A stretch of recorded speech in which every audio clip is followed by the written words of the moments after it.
Bayangkan dunia tanpa teleskop, tanpa pemahaman kita tentang gravitasi, tanpa revolusi ilmiah. Sulit, bukan? Semua itu berawal dari satu orang, Galileo Galilei. Ikuti kisah hidupnya yang penuh tantangan dan penemuan mengejutkan dalam video ini.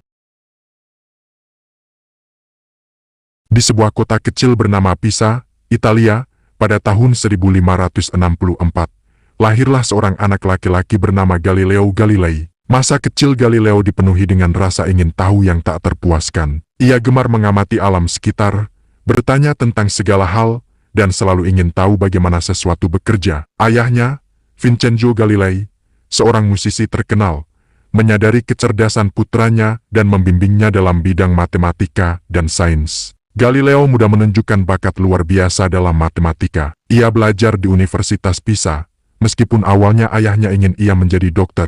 Namun, kecintaannya pada matematika dan sains jauh lebih besar. Di universitas, ia sering terlibat dalam perdebatan ilmiah dan berani menantang teori-teori yang sudah mapan. Setelah meninggalkan universitas, Galileo bekerja sebagai profesor matematika di beberapa universitas di Italia. Selama masa ini, ia melakukan berbagai eksperimen dan penelitian, terutama di bidang mekanika dan astronomi. Ia menemukan hukum gerak benda jatuh, yang menyatakan bahwa semua benda jatuh dengan percepatan yang sama, terlepas dari beratnya. Penemuan ini menantang teori Aristoteles yang telah dianut selama berabad-abad. Pada awal abad ke-17, Galileo mendengar tentang penemuan teleskop di Belanda. Ia segera membangun teleskopnya sendiri, yang jauh lebih canggih daripada yang ada sebelumnya. Dengan teleskop ini, ia melakukan pengamatan revolusioner terhadap langit.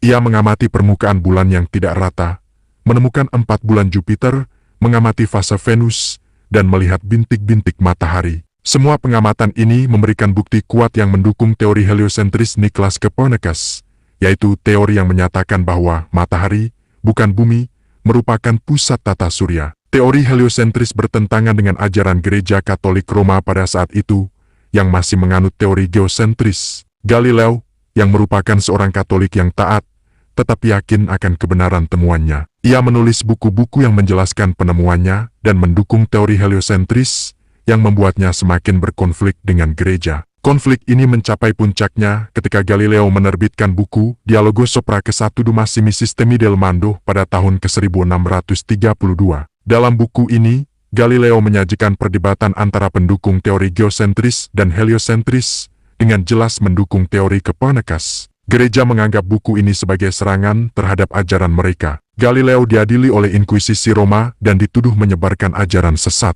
Ia dipaksa untuk menarik kembali teorinya dan dijatuhi hukuman tahanan rumah seumur hidup. Meskipun demikian, Galileo tetap melanjutkan penelitiannya secara diam-diam dan karyanya terus menginspirasi para ilmuwan di seluruh dunia. Kisah Galileo menjadi simbol perjuangan antara ilmu pengetahuan dan agama, dan juga tentang pentingnya kebebasan berpikir dan mengejar kebenaran. Terus mendapatkan informasi menarik dan update terkini, subscribe Lombok Media sekarang juga, klik tombol merah di bawah ini. Jangan lupa aktifkan lonceng notifikasinya agar Anda tidak ketinggalan video-video terbaru dari kami. Sampai jumpa lagi.